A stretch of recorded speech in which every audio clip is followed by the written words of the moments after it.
Friend, this is Pankaj and welcome back to teaching exam study.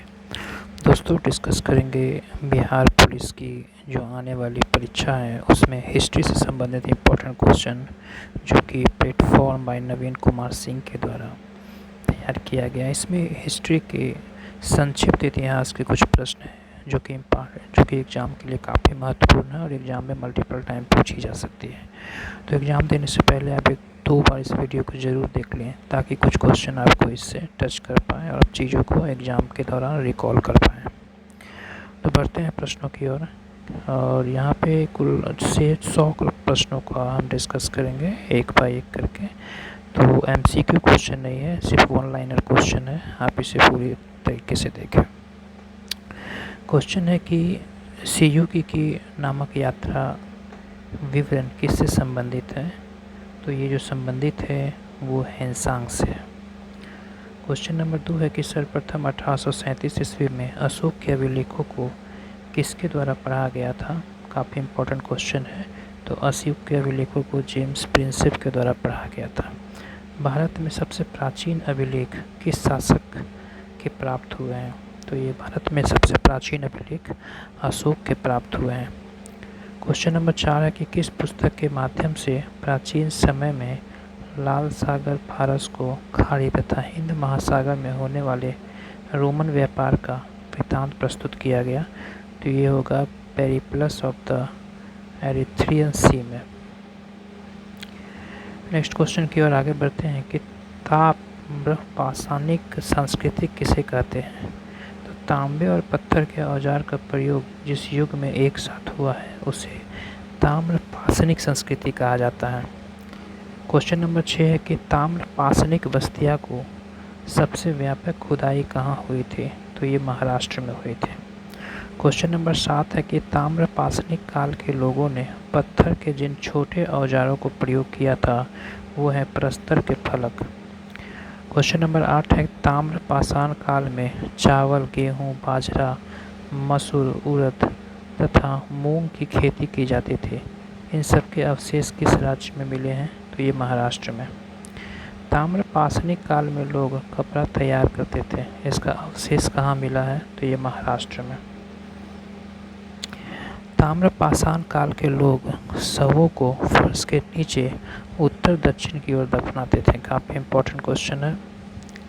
मनुष्य ने सर्वप्रथम किस धातु का प्रयोग किया? तो मनुष्य ने सबसे प्रथम तांबा धातु का प्रयोग किया था। क्वेश्चन नंबर 12 है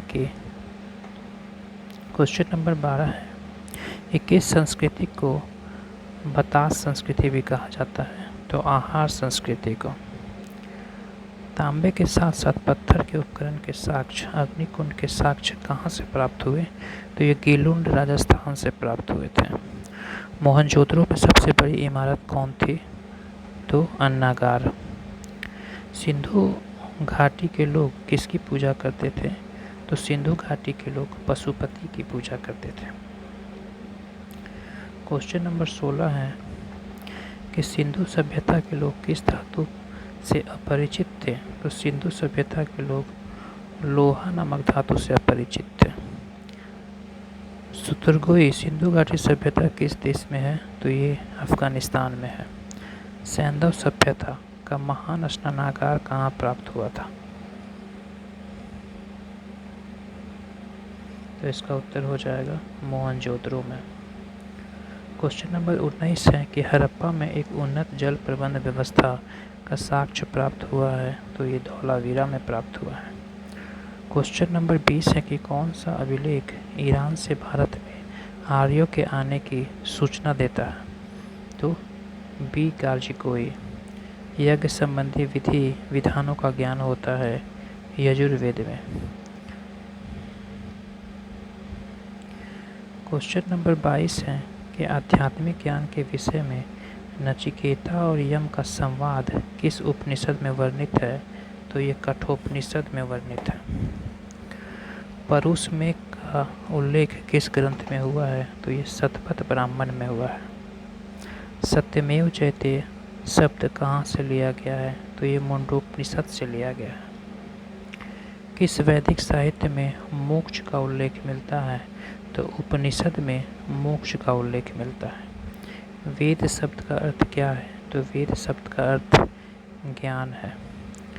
किस वेद सभा और समिति का प्रजापति की 2 पुत्रियां कहा गया है? अथर्ववेद। आयुर्वेद अर्थात जीवन का विज्ञान का उल्लेख सर्वप्रथम मिलता है अथर्ववेद में। वैदिक युग में प्रचलित लोकप्रिय शासन प्रणाली थी वंश परंपरागत राजतंत्र।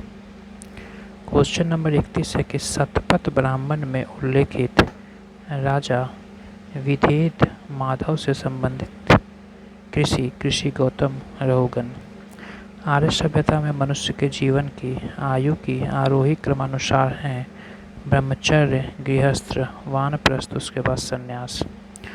सर्ग प्रतिसर्ग वंश मनवंतर और वंशानुचरित संकेतक है पुराणों के। गोत्र शब्द का प्रयोग सर्वप्रथम हुआ है तो गोत्र शब्द का प्रयोग सर्वप्रथम ऋग्वेद में हुआ है। 4 वेदों में से किस एक में जादुई माया और वशीकरण का वर्णन मिलता है? तो अथर्ववेद में। क्लासिकीय संस्कृति में आर्य शब्द का अर्थ है एक उत्तम व्यक्ति। महावीर स्वामी का जन्म किस कुल में हुआ था? तो महावीर स्वामी का जन्म ज्ञात्र कुल में हुआ था। तीर्थकर शब्द संबंधित है जैन से। श्रवणबेलगोला में गोमतेश्वर की विशाल प्रतिमा किसने स्थापित करवाई थी? तो चामुंडराय ने। 40 नंबर प्रश्न है कि स्याद्वाद सिद्धांत किस धर्म से संबंधित है? तो यह जो है वो जैन धर्म से संबंधित है।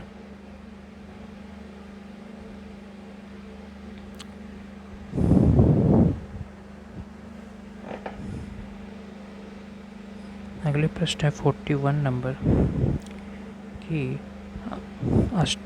अष्टांग मार्ग की संकल्पना अंग है धर्मचक्र प्रवर्तन सूत्र की विषय वस्तु का। शून्यता के सिद्धांत का सर्वप्रथम प्रतिपादन करने वाले बौद्ध दार्शनिक का नाम है नागार्जुन। जैन धर्म का आधार नैतिक मूल्य है अहिंसा। किसे एशिया का ज्योतिपुंज लाइट ऑफ एशिया कहा जाता है? तो ये गौतम बुद्ध को। बौद्ध संघ में भिक्षुणी के रूप में महिलाओं के प्रवेश की अनुमति बुद्ध द्वारा कहाँ दी गई? तो ये वैशाली में। अलार कलाम कौन थे?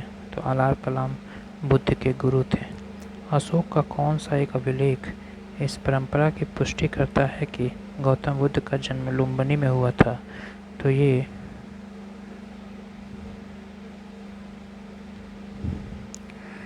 रुमिनदेई स्तंभ अभिलेख।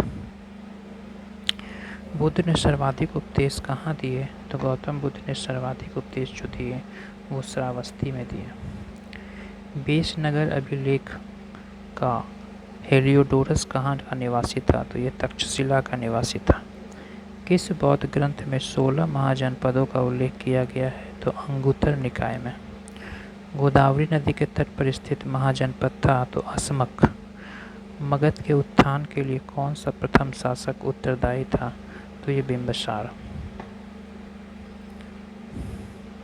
राजा नंद का उल्लेख करने वाला अभिलेखीय प्रमाण है खारवेल का हाथी गुम्फा अभिलेख। मगध का कौन सा राजा सिकंदर महान के समकालीन थे? तो घनानंद। चंद्रगुप्त मौर्य के पश्चात सिंहासन पर कौन बैठा था? तो बिंदुसार। चंद्रगुप्त मौर्य के दरबार में भेजा गया यूनानी राजदूत था मेगास्थनीज। 57 नंबर प्रश्न है कि सारनाथ स्तंभ का निर्माण किसने करवाया था? तो अशोक ने। किस अभिलेख में अशोक का नाम उल्लिखित है? मास्की का लघु शिलालेख में। मौर्य मंत्री परिषद में कौन राजस्व एकत्रीकरण करने का संबंधित थे? समाहर्ता।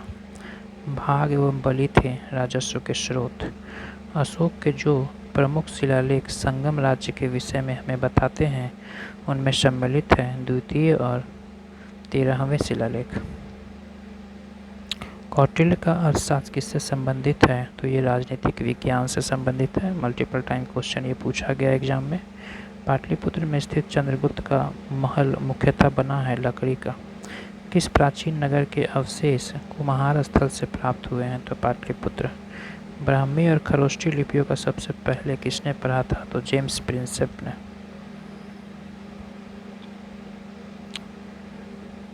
क्वेश्चन नंबर, मौर्य काल में सीता से क्या तात्पर्य है? राजकीय भूमि का प्राप्त आय।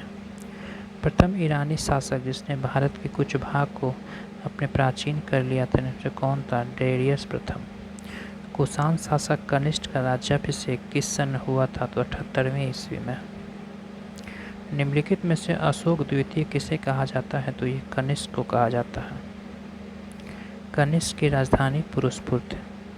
मिलिंद पन्हो क्या है? तो ये बौद्ध ग्रंथ है। शक संवत किसने और कब चालू किया था? कनिष्क ने शक संवत 78वीं ईस्वी में चालू किया था। बिना बेगार के किसने सुदर्शन झील का जीर्णोद्धार करवाया था? रुद्रादमन प्रथम ने। किस कला को ग्रीक बौद्ध शैली के नाम से जाना जाता है? तो ये गांधार कला को। क्वेश्चन नंबर 75 है, काव्य शैली का प्राचीनतम साक्ष्य किसके अभिलेख से मिलता है? तो ये रुद्रदामन का जूनागढ़ अभिलेख से। किस शासक को सर्वप्रथम सोने के सिक्के जारी करने का श्रेय दिया जाता है? तो विम कटफिसेस को। कौन सा स्थान सातवाहनों की राजधानी थी? तो प्रतिष्ठान। सातवाहन वंश का महानतम शासक किसे कहा जाता है? तो गौतमीपुत्र सातकर्णी को। सिमुक किस वंश का संस्थापक था? तो सातवाहन वंश का। किस वंश के शासकों को पुराणों में श्री पर्वतीय कहा जाता है? तो इक्ष्वाकु। आंध्र सातवाहन राजाओं की सबसे लंबी सूची किस पुराण में मिलती है? तो मत्स्य पुराण में। 2 अश्वमेध यज्ञ तथा 1 राजसूय यज्ञ कराने का श्रेय किस सातवाहन नरेश को दिया जाता है? तो यह सातकर्णी प्रथम। भारत में भूमिदान की प्रथा प्रारंभ हुई सातवाहन युग में। सातवाहनों की राजकीय भाषा प्राकृत थी। तृतीय संगम हुआ था मदुरई में। दक्षिण भारत के किस वंश के राजा ने रोम के राज्य में एक दूत ईस्वी पूर्व में भेजा था? तो पांड्य ने। किस दक्षिण भारतीय राज्य में उत्तम ग्राम प्रशासन है? तो चोल में। संगम कालीन साहित्य में को एक मनरम किसके लिए प्रयुक्त होते हैं? राजा के लिए। संगम युग में उदयपुर किस लिए विख्यात था? तो ये कनस के व्यापार का महत्वपूर्ण केंद्र था।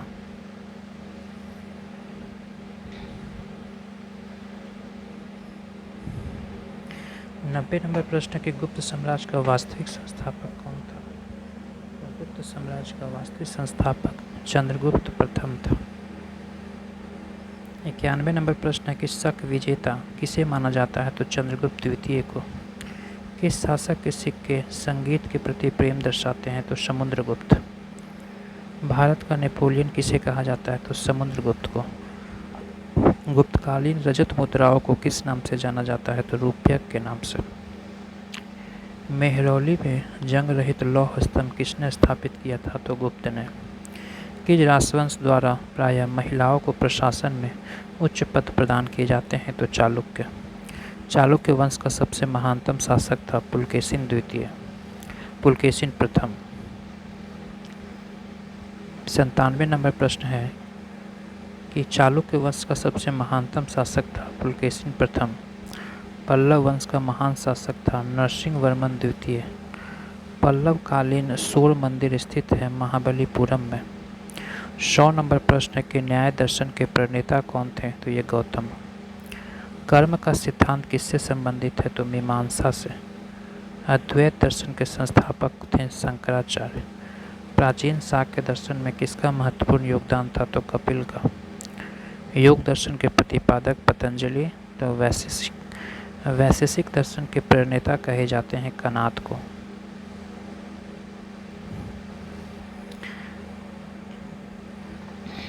योग दर्शन के प्रतिपादक हैं पतंजलि। वैश्विक दर्शन के प्रणेता कहे जाते हैं कनाद को। मीमांसा दर्शन के संस्थापक हैं जैगिनी। निम्नलिखित में से अद्वैत वेदांत के अनुसार किसके द्वारा मुक्ति प्राप्त की जा सकती है? तो ज्ञान के द्वारा।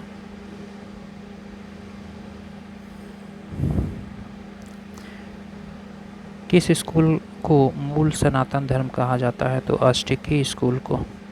शाक्य दर्शन के अनुसार सृष्टि के सही क्रम हैं पौरुष, प्रकृति, महंत और अहंकार। प्राचीन चोल साम्राज्य का राजधानी कहाँ स्थित है? तो उदयपुर में। चोल साम्राज्य की स्थापना किसने की थी? तो विजयालय ने। चोल वंश में ग्राम प्रशासन के बारे में किस शिलालेख में उल्लेख है? तो उत्तरमेरु। किस चोल राजा ने मालदीव के द्वीपों पर विजय प्राप्त किया था? तो राजराज प्रथम ने। निम्नलिखित में से किस मंदिर परिसर में नंदी की एक विशाल मूर्ति स्थित है, जिसे भारत का विशालतम नंदी मूर्ति माना जाता है? तो ब्रह्मदेश्वर मंदिर। आगे कुछ प्रश्न रह गए हैं, पूरे प्रश्न हम देख के ही। निम्नलिखित चोल शासकों में से जिसने बंगाल की खाड़ी की झील का स्वरूप प्रदान दिया वह कौन है? राजेंद्र प्रथम। किस चोल शासक ने पुहार नगर की स्थापना किया? तो करिकाल ने। चोलों का राज्य किस क्षेत्र में फैला था? कोरोमंडल तट, दक्कन के कुछ भाग में। चोलों की राजधानी तंजौर थी। चोल काल में निर्मित राज की कांस्य प्रतिमाओं में देवाकृति प्रायः चतुर्भुज हैं। किसके कार्यकाल में 72 व्यापारी चीन भेजे गए थे? तो कुलोतुंग प्रथम के शासनकाल में। किस सुल्तान ने बाजार सुधार लागू किया था? तो अलाउद्दीन खिलजी ने। अलाउद्दीन खिलजी के आक्रमण के समय देवगिरी का शासक था रामचंद्र देव।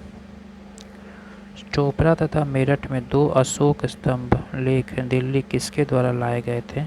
फिरोज शाह तुगलक के द्वारा। अलाउद्दीन खिलजी के सेनाध्यक्षों में से कौन तुगलक वंश का प्रथम सुल्तान था? गाजी मलिक। हक़ सर्व अथवा सिंचाई कर लगाने वाला दिल्ली का प्रथम सुल्तान था फिरोज शाह तुगलक। कुछ प्रश्न रह गए हैं। आगरा शहर का संस्थापक सिकंदर लोदी। काफ़ी इम्पोर्टेंट क्वेश्चन है। भारत के किस मध्यकालीन शासक ने एकता व्यवस्था प्रारंभ की थी? तो इल्तुतमिश ने। सल्तनत काल में अमीरों का स्वर्ण काल कहा जाता था लोधी काल को। सल्तनत काल में भू राजस्व का सर्वोच्च ग्रामीण अधिकारी था चौधरी। मुगल काल में दरबारी भाषा थी फारसी। होली त्योहार को सार्वजनिक उत्सव में भाग लेने वाला दिल्ली का प्रथम सुल्तान था मोहम्मद बिन तुगलक। दिल्ली के किस सुल्तान जिसने ब्राह्मणों पर जजिया कर लगाया था? तो फिरोज शाह तुगलक ने। भारतीय इतिहास के मध्यकाल में बाजार सामान्यतः कौन थे व्यापारी? बंजारे। बंजारे सामान्यतः कौन थे? तो बंजारे व्यापारी को कहा जाता था। विजयनगर साम्राज्य की स्थापना किसने किया था? तो हरिहर एवं और बुक्का ने। किस स्थान के खंडहर विजयनगर की प्राचीन राजधानी का प्रतिनिधित्व करते हैं? तो हम्पी। तो ये लगभग 125 प्रश्न थे और इसकी सेकंड पार्ट में और बचे हुए प्रश्न लाई जाएगी। अगर वीडियो पसंद हुआ और आपको कुछ सीखने को मिला तो वीडियो को लाइक करें, सब्सक्राइब अपने दोस्तों के साथ शेयर करें। वीडियो देखने के लिए धन्यवाद। Thank you very much.